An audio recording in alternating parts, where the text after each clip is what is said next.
সর্বমাত্র পৃথিবী থেকে বিদায় নিয়েছে সুশান্ত সিং রাজপুত। অতঃপর কিছুটা নিভেছিল পরিচালক অভিনেত্রী বিবাদের আগুনে, কিন্তু সুশান্তর মারা দেওয়ায় তবে সেই আগুন এবার জলের জায়গায় পেট্রোল ঢালল অনুষ্কা। অভিযোগের তীরে এবার পরিচালক করণ জোহরের উপর। শুটিং চলাকালীন করণের বাজে ব্যবহারের উপর চড়া হয়ে এলেন অভিনেত্রী। আঙুল তুলছেন করণের চরিত্র এবং আচরণের ওপর।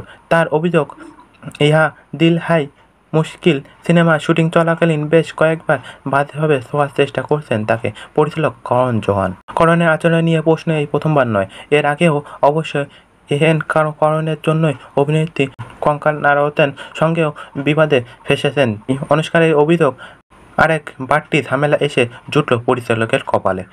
এ দিল হ্যাঁ মুশকিল সিনেমার শুটিং সময় খারাপভাবে তাকে স্পর্শ করতেন করণ জোহর, এমনই অভিযোগ অনুষ্কার। করণ জোহরের শো কফি উদার করণ অনুষ্কা করণের সামনে সরাসরি বলছেন যে তিনি করণ বিরুদ্ধে অশ্লীলতার হ্যারাসমেন্ট কেস করতে চেয়েছিলেন।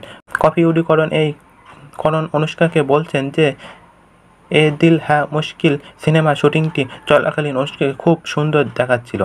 সেই সময় অনুষ্কার যে করণের ক্রাশ এটাও বোঝা গিয়েছিল খুব সহজেই।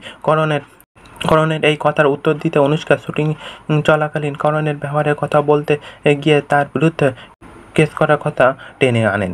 অন্য কোথাও নয়, সরাসরি করণের শোতেই করণের সামনে তার খারাপ স্পর্শের ব্যাপারটার কথা বলেছেন অনুষ্কা। এমনকি শুধু অনুষ্কার সাথে নয়, মনীষ মালহোত্রার পার্টিতে জ্যাকলিনের সাথেও নাকি এরকমই করেছেন করণ, এমনটা সরাসরি জানিয়েছেন অনুষ্কা।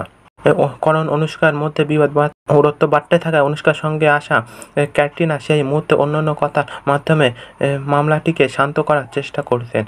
ক্যাটরিনা বলেন তারা এই ব্যাপারে পরেও কথা বলতে পারেন, কারণ অনুষ্কার মধ্যে কিছু খারাপ হোক তা চান না ক্যাটরিনা। তিনি অনুষ্কাকে বলেন যে হতে পারে করণের স্পর্শ তার খারাপ লেগেছে, কিন্তু করণের সেরকম কোনো মানসিকতা ছিল না।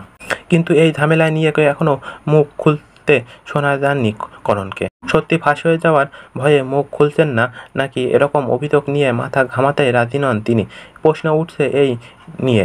এবার দেখা যাক এত প্রশ্ন জমে গেল তার উত্তরে মুখ কবে খোলেন করণ। সিনেমার জগতে পরিচালক এবং অভিনেত্রীদের মধ্যে এসব ঘটছে। আপনাদের গুরুত্বপূর্ণ মতামত কমেন্টের মাধ্যমে আমার সাথে শেয়ার করুন। ভালো লাগলে একটি লাইক কমেন্ট করুন আর সাবস্ক্রাইব করতে ভুলবেন না কিন্তু।